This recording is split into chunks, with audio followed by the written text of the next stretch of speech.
நீதிபதி வந்து காவல்துறையை அப்படி கேட்கறது வந்து மிக அவமானகரமான செயல். இந்து மதத்தை எதிர்த்து போராடியவர் வள்ளலார். நீ காவி உடை அடைந்தால் நான் வெள்ளை உடை அடைவது. நீ இருக்குன்னு சொல்ற, நான் இல்லைன்னு சொல்றேன்.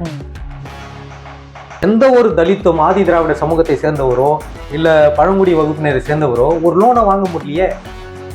குழந்தைய நீ வச்சுக்கோ, சவுக்க நான் வச்சுக்கிறேன் அப்படின்ற ஒரு வார்த்தையை ஒரு பத்திரிகையாளர் கேட்கிறேன். ஏற்கனவே புருஷன் இருக்கான், ஏற்கனவே குழந்தை இருக்காங்க, அவன் புருஷன் குழந்தைய நீங்க வச்சுக்கீங்க, சவுக்கு சங்கர நான் வச்சுக்கிறேன்னு சொல்லிட்டு வெளியே வந்துட்டாங்க. அதுக்கெல்லாம் இந்த காவல்துறை கைது நடவடிக்கை எடுக்கல. தேர்தல் வாக்குறுதிகளை கேள்வி கேட்கக்கூடாது. ஏன்னா அவங்க காப்பி டு பேஸ்ட் பண்ண போறாங்கன்னு நினைக்கிறேன் அடுத்து வர எலெக்ஷனுக்கு. திமுகவுக்கு முட்டு கொடுக்க வேண்டிய தலைவர்கள் என்ன பேசுறாங்கன்னா, திமுக இதை செய்தது, அதை செய்தது, அதை செய்தது, அது செய்ததுதான். இப்ப என்ன செஞ்சதுன்னு தான் கேள்வி. கோர்ட் ஆர்டர் வந்துச்சு பாத்தியா, நாங்க காம்பவுண்ட் கட்டிக்கலான்னு என்ன பண்றாங்க, ஆதிக்க சாதி காம்பவுண்ட் கட்டுறாங்க. ஏன்னா அங்க அமைச்சர் ஏன் ஜாதிக்காரன். தோழர் வணக்கம். வணக்கம். சவுக்கு சங்கருக்கு ஜாமீன் வழங்கி சென்னை உயர்நீதிமன்றம் நீதிபதிகள் SM சுப்பிரமணியம், P தனபால் அமர்வு உத்தரவு கொடுத்திருக்காங்க. சவுக்கு சங்கரின் கைது ஜனநாயகத்தின் குரல் வலையை நெரிக்கும் செயல் என்றும், ஏன் ஒருவரை இவ்வளவு டார்ச்சர் செய்கிறீர்கள் என்றும் நீதிபதிகள் கேள்வி கேட்டிருக்காங்க. அதே நேரத்தில் உண்மையில் உங்களுக்கு தைரியம் இருந்தால் அமலாக்கத்துறை 2 முறை கடிதம் அனுப்பியவர் மீது நடவடிக்கை எடுக்க வேண்டும் அப்படின்னும் நீதிபதிகள் சொல்லியிருக்காங்க. நீங்கள் எப்படி பார்க்குறீங்க? நம்ம ஏற்கனவே அந்த வீடியோவில் நம்ம பேசின சில விஷயங்கள் தான் ஜட்ஜுமே அது கேள்வி கேட்டிருக்காரு. அப்படின்னும் போது நம்மளுக்கு அது ஜனநாயகம் இன்னும் கொஞ்சம் உயிரோட இருக்கு, நீதி கொஞ்சம் உயிரோட தான் இருக்குன்ற இதுலதான் நான் பாக்குறேன். மகிழ்ச்சி தான். ஜாமீன் வந்து இப்ப இந்த கேஸ்ல இருந்து விடுதலை எல்லாம் கிடையாது. அவருக்கு வந்து உடல்நிலை காரணம் காட்டி அவரை வந்து வெளியில எடுத்திருக்காங்க. அதுக்கும் பெரும் முயற்சி. நிறைய கொஸ்டின்ஸ் வந்து காவல்துறையை நோக்கி, அரசை நோக்கி மேன்மை மிகு நீதி அரசர்கள் இருவருமே கேள்வி கேட்டிருக்காங்க. இது வந்து நம்ம கொஞ்சம் மகிழ்ச்சியா பாக்குற நேரம் தான். ஒரு கட்டத்துல இந்த அரசு நம்மளை வந்து ஒடுக்குனாலோ இல்ல காவல்துறையை விட்டு ஏவி சர்வதிகாரம் பண்ணாலோ நீதித்துறை கிட்ட நாடும்போது குறைஞ்சபட்சம் வந்து நம்மளுக்கான ஒரு நியாயத்தை பெற முடியும்ன்ற ஒரு நம்பிக்கையை இந்த வழக்குல நம்ம பார்க்க முடியுது. பழி வாங்குற நோக்கமா தானே நீங்க செயல்பட்டு இருக்கீங்க அப்படின்ற ஒரு கேள்வி. இது வந்து ஒரு நீதிபதி வந்து காவல்துறையை அப்படி கேட்கறது வந்து மிக அவமானகரமான செயல். அசிங்கப்படணும், வெக்கப்படணும், தலை குனியணும். அப்போ இப்படி ஒரு கேள்வி, நீங்க ஒரு மனிதனை வந்து பழி வாங்குற நோக்கமா தானே பண்ணிக்கிட்டு இருக்கீங்க அப்படின்னு கேட்கிற ஒரு இது இருக்குல்ல. இது உங்க அரசுகிட்டயே போய் சொல்லுங்க, உங்களை யாரு ஏவனாங்களோ அப்படின்ற ஒரு கேள்வி இருக்கு. உங்களை யாரு வந்து தூண்டி விட்டு இவரை வந்து உடனடியா நேற்று நைட்டு ஒரு புகார் ஆகுது, மறாத நாளே வந்து விரைந்து அவரை கைது பண்ண வேண்டிய அவசியம் என்னன்ற கேள்வியும் அவங்க கேட்டிருக்காங்க. ரொம்ப முக்கியமான கேள்வி இதெல்லாம். ஏன்னா அவர் கொலையா பண்ணிட்டாருன்னு ஒரு விஷயம் இருக்கு. ஆமா, ஏன் டார்ச்சர் பண்றீங்க? ஆமா, ஏன் டார்ச்சர் பண்றீங்க? நீதித்துறைக்கே தெரியுதுல்ல திட்டம், இது வந்து ஒரு திட்டமிட்டு பிளான்டா வந்து தொடர்ச்சியா பண்றாங்க அப்படின்றது வந்து நீதிபதிகளுக்கே தெரிஞ்சிருக்கு. அதன் அடிப்படையில தான் இந்த கேள்வியும் கேட்டிருக்காங்க. அடுத்த கட்ட மூவ் என்னவாக இருக்கும் இதுல? இல்ல, இவங்க விட மாட்டாங்க. என்னன்னா, இப்போ இன்னும் திருச்சியில ஒரு வழக்கு வந்து நிலவில இருக்கு அப்படின்ற தகவல்களும் வெளியில வந்துட்டு இருக்கு. இப்போ அடுத்த கட்டமா இவர் வந்து உடல்நிலையை சரி செய்யறத பாப்பாரா, திருச்சி நோக்கி பயணிப்பாரா? இது என்னன்னா ஒரு சைக்கோ டார்ச்சர் தான். அவருடைய மனநிலையே தொடர்ச்சியா டிஸ்டர்ப் பண்ணிக்கிட்டே இருக்கு. எவ்வளவோ பெரிய ஜாம்பவானா கூட இருக்கட்டுங்க, டார்ச்சர் பண்ணிக்கிட்டே இருந்தா என்ன ஆகும்னா உளவியலா அவங்க வந்து ஒரு மிகப்பெரிய பாதிப்புக்கு உள்ளாகுவாங்க. அப்போ என்ன, இங்க இந்த நாட்டுல வந்து சமத்துவம் பேசுறாங்க, ஜனநாயகம் பேசுறாங்க, பகுத்தறிவை பேசுறாங்க, மனித உரிமையை பேசுறாங்கன்னு ஒண்ணுமே புரியல. இன்னைக்கு சட்டம் வந்து உரிமைகளை எவ்வளவு கொடுத்துருக்குல்ல, பேச்சுரிமை இந்திய அரசியலமைப்பு சட்டத்துல இல்லையா? அப்போ அந்த பேச்சுரிமையா சவுக்குக்கு இல்ல. அப்போ நீதிபதியே கேட்டிருக்காரு, ஏன் இந்த அரசை எதிர்த்து கேள்வி கேட்க கூடாதா? இந்த கேள்வி வரவேற்க வேண்டிய கேள்வியா நம்ம பாக்குறோம், பாராட்ட வேண்டிய கேள்வி. நீதித்துறை கேட்கிற நிலைமையில இருக்குதுன்னு வச்சுங்களேன். இப்ப நம்ம கேள்வி எங்க நோக்கி கேட்கணும்னா, ஏன் இங்க இருக்கிற முற்போக்கு சக்திகள், கட்சிகள், அமைப்புகள் ஒரு குரல் கூட கொடுக்கலையே? ஏன் அது? அந்த காலகட்டத்துல இருந்த பத்திரிகைகள், ஆரிய பத்திரிகையாக இருந்தாலும் கூட அவங்க ஒரு கருத்து சொன்னாங்கன்னா, எதிர்கருத்துனா ஒரு ஜனநாயக மோதல் இருந்தது, கருத்து உரிமை இருந்தது, அந்த ஃபைட் இருந்தது. அப்போ தவறுன்னு வச்சுங்களேன், இந்த கம்யூனிஸ்ட் தோழர்களே வந்து அறிக்கை விடுவாங்க. இதெல்லாம் இப்போ சவுக் சங்கர் குறித்து என்ன அறிக்கை விட்டாங்க? சவுக் சங்கர் குறித்து உங்களுக்கு வேறு சிந்தனை இருக்கலாம், வேறுபாடுகள் இருக்கலாம், மாற்று சிந்தனைகள் இருக்கலாம். ஆனா இங்க நடந்த இந்த அரச பயங்கரவாத செயல் இருக்குல்ல, இந்த பொய் வழக்குகளை திட்டமிட்டே போடுற ஒரு விஷயங்கள் இருக்குல்ல, இந்த கைது நடவடிக்கை இருக்குல்ல, என்ன கருத்துரிமையை வந்து இவங்க பாதுகாத்தாங்க அப்படின்ற ஒரு கருத்துரிமை மாநாடெல்லாம் நடத்துவங்கள தான் நான் கேட்கிறேன். ம். கருத்துரிமைக்காக மாநாடுகளை நடத்தியவர்கள் இந்த விஷயத்தை ஏன் அமைதி காத்தாங்க?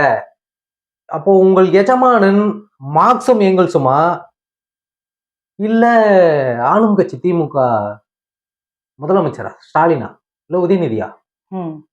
கம்யூனிஸ்ட் கட்சிகளை குறை சொல்லணும்ன்றது இல்ல, அவங்களுடைய லட்சியம் பெருசு, ம். இலக்கு பெருசு. அதுல ஒண்ணுதான் இந்த பேச்சுரிமையும் கருத்துரிமையும் காக்க வேண்டிய கடமை அவங்களுக்கு இருக்குன்றதுனால தான் நான் அந்த கேள்வியை வைக்கிறேன். உங்களுக்கு கூட சவுக் சங்கர் மேல வந்து மாற்று கருத்து இருக்கலாம், எனக்கும் இருக்கலாம், யாருக்கு வேணா இருக்கலாம்.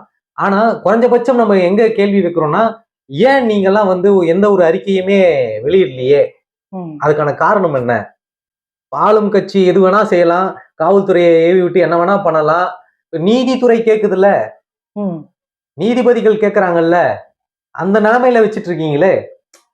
அப்போ இங்க எல்லாருமே மௌனமாக்குற வேலைகள் நடந்துகிட்டு இருக்குது. ஆக்சுவலி நானும் திமுகவுக்கு ஆனவன் கிடையாது. நானும் திராவிட சித்தாந்தத்தில் ஊறி போனவன் தான், அதுல இருந்து வளர்ந்தவன் தான். அதனாலதான் நான் என்னுடைய திருமணத்தை பெரியார் திடல்ல நான் வைக்கிறேன். அப்போ நான் பெரியார் பேரனான்னு சொல்லிட்டு டிஷர்ட்டை போட்டு சுத்துறவன் தான். ஏன் இங்க வந்து ஒரு மதவாத அமைப்போ இல்ல மதவாத பிளவுகளோ சாதி கலவரங்களோ தமிழ்நாட்டில் ஏற்படக்கூடாது அப்படின்றதுக்காக தான் நம்ம வந்து அந்த சித்தாந்தத்தை நோக்கி நிக்கிறோம். திராவிட சித்தாந்தத்தை பௌத்தம் சார்ந்தே நான் பாக்குறேன். இன்னைக்கு பௌத்தத்துக்கும் ஆரியர்களுக்கும் நடந்த ஃபைட்டு, அதுல வந்து பௌத்தம் வந்து வீழ்த்தப்பட்டதுன்னு தான் நம்ம பார்க்கணும். அது நேர்மையாவும் ஒத்துக்கணும். அப்பனா பௌத்தர்கள் எல்லாம் போராடலையா அப்படின்னு கேள்வி எல்லாம் வரக்கூடாது. அவங்க 2 பேருக்கு நடந்த ஃபைட்ல வந்து பௌத்தம் வீழ்த்தப்பட்டது. திராவிட சித்தாந்தத்தை கொண்டு அயோத்திதாசர், ரெட்டமலை சீனிவாசன், பெரியார் போன்ற ஆட்கள் எப்பொழுது வந்தாங்களோ அது மீண்டும் ஒரு மீட்டெழுச்சியா எழுந்து ஒரு மிகப்பெரிய போராட்டங்கள் நடந்து அந்த சித்தாந்தத்தை வந்து பின்தங்கியது அப்படின்னு பாக்குறோம். அதுக்கப்புறம் என்னடான்னா பெரியாரை பத்தி நம்ம பேசுறதுனால பெரியாரே வியந்து மதித்து உணர்ந்த ஒரு மாபெரும் தலைவர், போற்றக்கூடிய ஆள் யாருன்னு பார்த்தீங்கன்னா ராமலிங்க அடிகளார், வள்ளலார். இன்னைக்கு அது ஒரு பிரச்சனையா போயிட்டு இருக்குது திமுக ஆட்சியில. ரொம்ப கொடுமை. எல்லா இடங்கள்லயுமே கை வச்சாச்சு திமுக. வள்ளலார் வந்து கிட்டத்தட்ட ஒரு 106 ஏக்கர் வந்து லேண்ட வந்து பெருமொழியா விட்டார். நான் சின்ன வயசுல இருந்தே வள்ளலார் வடலூருக்கு நான் போயிருக்கிறேன், அந்த சன்மார்க் இடத்துக்கு. ஏன்னா எங்க அப்பா அதுல இருந்ததுனால எங்க அப்பா குழந்தையில இருந்து என்னை கூட்டு போயிட்டு வருவாரு. அப்போ நான் அந்த ரசிச்ச அந்த இது இருக்குல்ல, மரங்கள், இயற்கை உணவுகளை உற்பத்தி பண்ணுவாங்க, காய்கறி விவசாயங்கள், நிறைய மேங்கோ ட்ரீ எல்லாம் இருக்கும், அதுல விளையாடி இருக்கும். வந்து பார்த்தா அடுப்பு 24 மணி நேரம் இருக்கும், யார் வேணா வந்து சாப்பிடலாம். எனக்கு அது புது சித்தாந்தம் சிந்தனை ஆட்கொண்டது. அப்படி பார்த்த விஷயங்கள்ல இப்ப கேள்விப்படுற விஷயம் என்னன்னா, இந்து சமய அறநிலைத்துறை அவங்க வந்து கேட்ச் பண்றாங்க, வள்ளலார் இடத்துல கை வைக்கிறாங்க. அந்த நேரமும் உணவு போட்டு அதை பார்த்துதானே பல தலைவர்கள் இன்னைக்கு வந்து ஏழைகளுக்கு உணவு கொடுக்கணும், அதை பண்ணணும், இதை பண்ணணும். யாரு முன்னோடி? வள்ளலார். வடலூர் போகும்போது பெரியார் காருக்குள்ள போகும்போது காரை விட்டு இறங்கிட்டாராம். பொறுமையா தள்ளு, ஆர்ன் அடிக்காத, சத்தம் போடாம பொறுமையா போங்க அப்படின்னு சொல்லிட்டு பெரியாரே இறங்கி நடந்து வர சூழல் வந்து உருவாச்சு. அப்ப பெரியார் உதவியாளர்கள், தோழர்கள் பெரியார் கிட்ட, ஐயா உங்களை விடவா ஒரு பெரிய தலைவர் வந்து இந்த ஆரிய சிந்தனையை எதிர்த்து, பிரார்ப்பண சிந்தனையை எதிர்த்து போராடிட்டு போறாங்க அப்படின்னு கேள்வியை கேட்கும்போது, என்னை விட 17 மடங்கு அறிவிலையும் ஆற்றலையும் சிறந்தவர் வள்ளலாரு, நான் பண்ற வேலைகளை விட அவர் அதிகமா பண்றாருன்னு. யாரை விட? திராவிட சித்தாந்த தலைவராக போற்றக்கூடிய திமுக தூக்கி பிடிக்கின்ற பெரியாரை விட 17 மடங்கு வேலைகளிலும் செயல்முறையிலையும் சித்தாந்தத்திலையும் அறிவிலையும் வள்ளலார், ராமலிங்க அடிகளார் செய்யற வேலை பெருசுன்னு நீ என்ன பண்ணி வச்சுக்கிற, அங்க போய் கை வச்சிருக்கிற. அந்த இடத்துல கையை வச்சுட்டு அப்ப வள்ளலாருடைய ஆட்கள் வந்து பிரச்சனை பண்ணுவாங்க, போராட்டம் பண்ணுவாங்க அப்படின்னா அதுக்கும் ஒரு காரணம் தயார் பண்ணி வைக்கிறாங்க. என்ன காரணம்? இதை நாங்க வள்ளலார் சர்வதேச மையமா மாத்த போறோம். யாரை ஏமாத்துற? ஏதோ ஒண்ணு ஒரு பழமொழி சொல்லுவாங்களே, கடையில இருந்து தேங்காவை திருடி வழிப்பிள்ளையாருக்கு உடைச்ச கதையானுவாங்கல்ல, அந்த மாதிரி இது ஒரு மிகப்பெரிய ஏமாற்று வேலை. சர்வதேச மையமா ஏமாத்த போற நீ? எதுக்கு மாத்த போற? அப்படின்னா வெளிநாட்டு ஃபண்டை நீ உள்ள கொண்டு வரதுக்கான வேலைய செய்கிற. அதுவும் 100 கோடி ரூபாய் இவங்க பட்ஜெட் போடுறாங்க. இந்து மதத்தை எதிர்த்து போராடியவர் வள்ளலார். நீ காவி உடை அடைந்தால் நான் வெள்ளை உடை அடைவது. நீ இருக்குன்னு சொல்ற, நான் இல்லைன்னு சொல்றேன். அதுதான் அந்த வெட்ட வெளி. ஆமா, ஒளியே ஜோதியே கடவுள்ன்றார். அவெல்லாம் கடவுள்னு ஒன்று இல்லை. ஒளியே ஜோதி கடவுள், அது உனக்குள்ள இருக்கிறாங்க. உன்னை நீ உணர்ந்துக்கோ அப்படின்னு சொன்னாரு. அப்போ அவரை மாதிரி ஒரு சித்தாந்தத்தை, அவரை மாதிரி ஒரு கம்யூனிசத்தை, வாடிய பயிரை கண்ட போதெல்லாம் நானும் சில மணி நேரம் வாடினேன்றார்ல, அதை விட கம்யூனிசம் என்ன இருக்கணும்? பயிர் வாடுறதுக்காக வாடல, அந்த பயிர் வாடனா விவசாயி வாடுவான், அந்த குடும்பம் மனித இனம் வாடும். அப்போ வாடிய பயிரை கண்ட போது நானும் ஒரு சில நொடி வாடினேன்றார்ல, அப்போ இதை விட கம்யூனிசம் என்ன இருக்கும்? அதனாலதான் அந்த அந்த மார்க்கமே உருவாக்கப்பட்டுச்சு. அதுலயே நீ கை வைக்கிறிய, நீ கை வைக்காத இடம் எங்க? இப்ப தேர்தல் வாக்குறுதிகள் எல்லாம் பார்த்தா இன்னைக்கு வந்து திமுக வந்து சொன்ன எந்த விஷயத்த செஞ்சிருக்காங்களா? நீட்டு தடை செய்வேனாங்க, தடை செஞ்சாங்களா? நம்ம துணை முதல்வர் வந்து படிச்சார 17 பேர் வந்து அனிதாவுல தொடங்கி 17 பேர் வந்து நீட்டால வந்து தற்கொலை பண்ணி இறந்துட்டாங்க. எங்க ஆட்சிக்கு அது நடக்காது, நாங்க வந்த உடனே அதை நிறுத்திடுவோம். நிறுத்திட்டாங்களா? போக்குவரத்து துறைக்கும் ஆசிரியர் துறைக்கும் வந்து பணி நிரந்தரம் பண்ணுவேன்னாங்களே நாங்க வந்த உடனே. இன்னைக்கு அவங்க போராடின்னு உட்காந்துக்கிறாங்க. செவிலியர்கள் ஏன் போராடி செவிலியர்கள், ஆமா, தூய்மை பணியாளர்கள், தூய்மை பணியாளர்கள் கூட இங்க மதிப்பு இல்லைல்ல. இதெல்லாம் கவர்மெண்ட் வந்து கொண்டு வராங்க. இந்த டாட்கோ ஸ்கீம்லாம் யாருக்கு கொண்டு வராங்க? ஆதி திராவிட நலத்துறை. இவங்களுக்கு இவ்வளவு திட்டங்களை வந்து கொண்டு வந்துன்னு இருக்காங்க, இவ்வளவு நிதி உதவிகளை நீங்க பெற்றுக்கொள்ளலாம் அப்படின்னு சொல்லிட்டு. ஆனா இத நம்ம பேசணும்னா 2 மணி நேரம் பேசணும், அவ்வளவும் ஊழல். எந்த ஒரு தலித்தும் ஆதி திராவிட சமூகத்தை சேர்ந்தவரோ இல்ல பழங்குடி வகுப்பினரை சேர்ந்தவரோ ஒரு லோனை வாங்க முடியலையே. எங்க போனாலும் ஊழல் ஊழல் ஊழல் ஊழல் ஊழல் ஊழல் ஊழல். ஆனா இவங்க என்ன நினைச்சுக்கிறாங்கன்னா, நாங்க எல்லா திட்டத்தையும் வரவேற்றுக்கிறோம் அப்படின்னு நினைச்சுக்கிறாங்க. ஆனா நீங்க உள்ள போய் பாருங்க, அது போய் சேருதான்னு பார்த்தா யாருக்குமே போய் சேரல. அப்ப இப்படிதான் இவங்க வந்து ஆட்சியை நடத்துறாங்க. இந்த ஆட்சி, இந்த நிர்வாகம், இந்த அரசு குறித்து ரொம்ப கவனமா நம்ம இருக்கணும். அப்படின்னா நான் வந்து திமுகக்கு எதிராக பேசிட்டேன் அப்படின்னா அப்ப என்ன பிஜேபி ஆக்கிடுறாங்க. அப்ப பிஜேபி ஆக்கி அடிக்கிற வேலை. ஏன்னா எதிரியை வந்து என்னன்னா, ஒரு கருத்தை ஒருத்தர் வைக்கிறாருன்னா அந்த கருத்துக்கு எதிர்கருத்தை பேசுறதுக்காக ஒரு புதுசா அரசியல் கட்சிக்கு வராரு, அவர் உடனே பிஜேபி பி டீமியா சொல்லிடுங்க, A team B team C டீமா சொல்லிடுங்க. அப்ப அங்க தள்ளிட்டோம்னா எல்லாரையும் வச்சு அடிக்கிறதுக்கு ஈஸியா இருக்கும். இங்க நீ ஆளும் கட்சியை தான் நம்ம கேள்வி கேட்கணும். எப்ப நீ சொன்ன வாக்குறுதியெல்லாம் அதை மக்களுடைய மூளைகளை சலவை செய்வதற்காக இந்த வேலைகள். உடனே என்ன சொல்லுவாங்க, இப்போ கரண்ட்ல நடந்துகிட்டு அரசியல், நம்ம பாக்குற அரசியல் என்னவா இருக்குதுன்னா, நாங்க வந்து எங்களுடைய எதிரியே வேற, ஆர்எஸ்எஸ் பிஜேபி சித்தாந்தத்துக்கு நாங்கெல்லாம் அதுக்குதான் எதிர்க்கிறோம். நானுமே எனக்கு வந்து ஆர்எஸ்எஸ் இந்த தமிழகத்துல வந்துடக்கூடாது, ஏன்னா இங்க அது வந்துச்சுன்னா சாதி கலவரம், மத கலவரம் எல்லாமே நடக்கும். பல கொலைகளை நாங்க பார்த்துட்டு வந்தோம். கோத்ரா ரயில் எரிப்பு போராட்டமா இருக்கட்டும், எத்தனையோ கொலைகள், மகாத்மா காந்தி படுகொலை ஆகட்டும், எத்தனையோ கொலைகளை நம்ம பார்த்துட்டு கடந்து வந்துட்டே இருக்கோம். ஆர்எஸ்எஸ் தமிழகத்துல வளரக்கூடாதுன்னா வளரக்கூடாது. அது ஆனா நாங்க திமுகவை திட்டக்கூடாதா? இப்ப நீதிபதி கேட்ட மாதிரிதான் திமுகவை நாங்க கேள்வி கேட்கக்கூடாதா? நீ செய்யறன்னு சொன்ன எதுவுமே நீ செய்யலையப்பா அப்படின்னு கேள்வி கேட்டா அவனை தூக்கி பிஜேபி ஆண்டு வச்சிரு, பிஜேபி பி டீம்னு சொல்றது, அவன் பிஜேபி ஆதரவான். ஏன்னா முன்னாடி ஒரு இன்டர்வியூ நம்ம பேசும்போது நான் ஏன் இதை பதிவு பண்றேன்னா, திமுக நண்பர்கள் என்னுடைய நண்பர்கள் கிட்ட இது வந்து மிரட்டல் கூட நீங்க எடுத்துங்க, எப்படி வேணா கொஞ்சம் பார்த்து இருந்துக்க சொல்லு. என்ன அவரு என்ன இப்போ பிஜேபியில சேர்ந்துட போறாரா இல்ல தாவேக்கால சேர்ந்துட போறாரா? கேள்விக்கு பதில் சொல்லுங்க, அவ்வளவுதான். நாங்க கேள்வி கேட்கிறோம், உனக்கு ஓட்டு போட்டதுல தான் நாங்க கேள்வி கேட்கிறோம். இப்ப நீதிபதி கேட்கிறாருல தமிழக காவல்துறை பத்தி கேட்டா அவரை பிஜேபியில நம்ம சேர்த்துடலாமா? ஆமா, ஏன்னா அப்பதாங்க ஈஸியா இருக்கும். அந்த இடத்துல நிக்க வச்சாதான் அடிக்கிறதுக்கு ஈஸியா இருக்கும். யார் வேணா கல்ல விட்டு அடிக்கலாம், யார் வேணா வாய்க்கு வந்தபடி பேசிடலாம், இந்த பர்சனல் வாழ்க்கையை பத்தி அசிங்கமா பேசிடலாம், பெண்ணுன்னு கூட பாராம பெண்களையும் கேள்வி கேட்டுடலாம். நான் ஒரு இன்டர்வியூல கூட நான் பாக்குறேன், குழந்தைய நீ வச்சுக்கோ, சவுக்க நான் வச்சுக்கிறேன் அப்படின்ற ஒரு வார்த்தையை ஒரு பத்திரிகையாளர் கேட்கிறாரு. அதுக்கெல்லாம் இந்த காவல்துறை கைது நடவடிக்கை எடுக்கல. எவ்வளவு பெரிய வார்த்தை இல்லது? ஆமா, இல்லாது. ஆமா, இதுக்கெல்லாம் 9,000 ரூபாய் போட்டிருக்காங்க, 90,000 ரூபாய் போட்டிருக்காங்க, 4,000 ரூபாய் போட்டிருக்காங்க. இதுக்கு வர கோவம். நீ ஒரு பெண்ணை வந்து பொதுதளத்துல வந்து அவங்க என்னவா இருந்துட்டு போடுவோம், ஜென்ரலா பேசிப்போமே, லிவிங் டுகெதர் இருக்கலாம்னு உச்ச நீதிமன்றமே சொல்லிச்சு, அனுமதி கொடுத்துருக்காங்க. அனுமதி அது சட்டப்படி. நீங்க பழங்கால வரலாறு எடுத்தா அப்படிதான் வாழ்ந்தோம் நம்ம. அப்படி இருக்கும்போது திருமண முறை எப்போ வந்ததுன்னு நம்ம கேள்வி எடுத்துக்கலாம். திராவிட சித்தாந்தத்தை பேசக்கூடியவர்களே இதெல்லாம் பேசுறாங்களே அசிங்கமா. பெண் உரிமையை பேச வேண்டியவர்களே இந்த உமன் ஹராஸ்மெண்ட் கொஸ்டின்ஸ் எல்லாம் வந்துட்டு இருக்கு. அப்படிங்கும்போது ரொம்ப அருவருக்கத்தக்க விஷயமா தான் நம்ம பார்க்க வேண்டியதா இருக்கு. ஸோ இந்த சவுக்குடைய கைது இவ்வளவு விஷயங்களை வந்து நம்மளை வந்து பேச வச்சிருக்கு அப்படின்றதும் நம்ம வந்து பதிவு பண்ணிக்கலாம். நிறைய டைம் அரெஸ்ட் பண்ணியாச்சு, கையை உடைச்சாச்சு, வெளியில வந்தும் டிஎம்கே குறித்து அவர் பேசிட்டு தான் இருந்தாரு. ஆமா, பட் இந்த டைம் எப்படி முதல்ல மதுரவாயில அரெஸ்ட் பண்ணாங்க, ஆமா அதுக்கப்புறம் தேனியில அரெஸ்ட் பண்ணாங்க, கூட்டு போயிட்டு கோயம்புத்தூர் ஜெயில வந்து கையை உடைச்சாங்க. அஹ் அப்பயும் வந்து பேசின்னு தான் இருந்தாரு.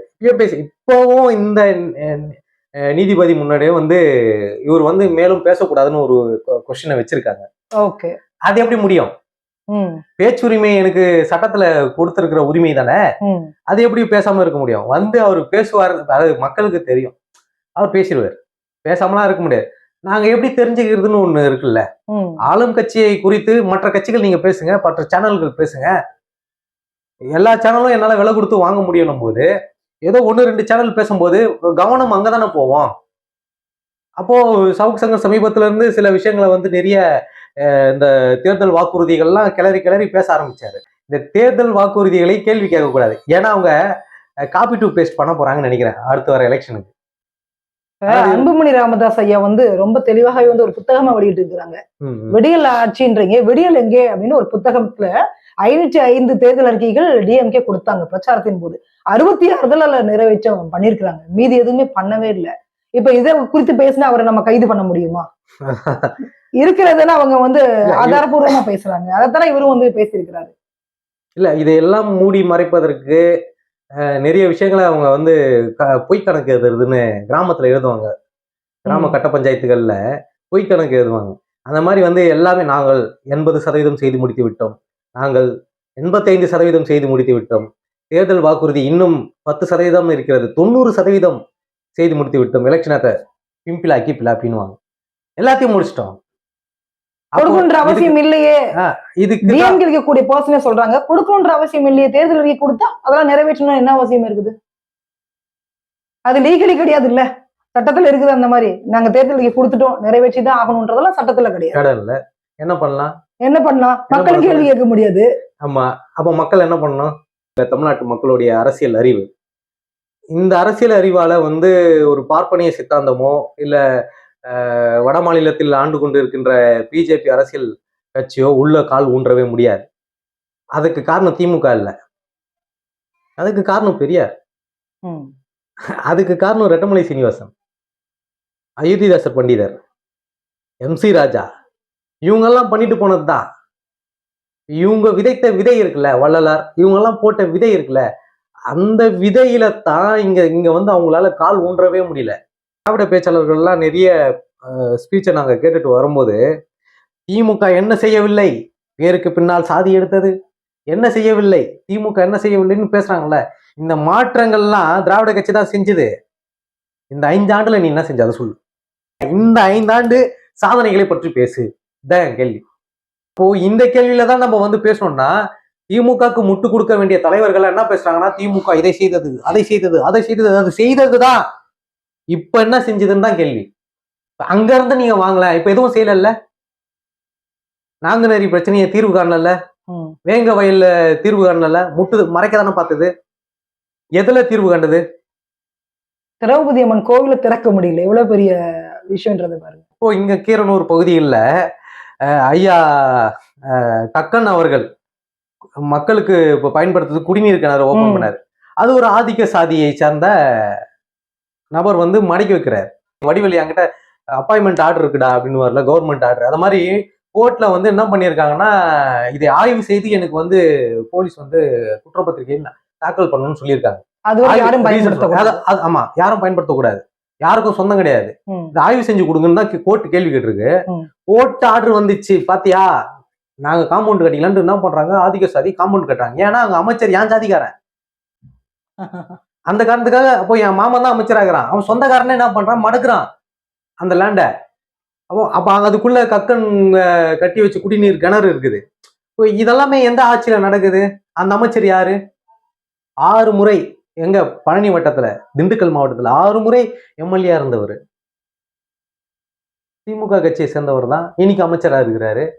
அவர் கொடுக்கிற தைரியத்துல யார் பாதிக்கப்பட்டா? 500க்கும் மேற்பட்ட குடும்பங்கள், அங்க தலித் குடும்பங்கள் இருக்குது. கக்கனுக்கும் மரியாதை இல்ல, ராமலிங்க அடிகளார், வடலூர் வள்ளலாருக்கும் மரியாதை இல்ல. இவங்களா சங்கியா வச்சிடலாமா, தூக்கி அப்படியே பிஜேபி ஆண்டு வச்சிடலாமா? அதனாலதான் நாங்க எதிர்க்கிறோம்னு சொல்லிடலாமா? இவர்கள்லாம் பாஜக சிந்தனையில், RSS சிந்தனையில் வளர்ந்தவர்கள் சொல்லிடலாமா? என்ன சொல்ல போறீங்க? இங்க நீங்க கை வைக்காத இடமே இல்லை, அது கவனத்துல எடுத்துக்கணும். திராவிட தோழர்கள், திமுக காரர்கள், நீங்கள் கை வைக்காத இடமே இல்லை. தூய்மை பணியாளர்கள் தொடங்கி ஆசிரியர்கள், போக்குவரத்து கழகத்துறை, எல்லாரும், செவிலியர்கள், எல்லார் மீதும் கை வைத்திருக்கிறீர்கள். குறிப்பாக ஆணவ படுகொலை, ஏராளமான ஆணவ படுகொலை, தலித் மக்கள் ரொம்ப ரொம்ப சித்திரவதைகளை இந்த ஆட்சியில அனுபவிச்சுட்டு இருக்காங்க. இது எல்லாமே நீங்க கவனத்துல எடுத்துக்கணும்ன்றத நான் பதிவு பண்றேன். நன்றி.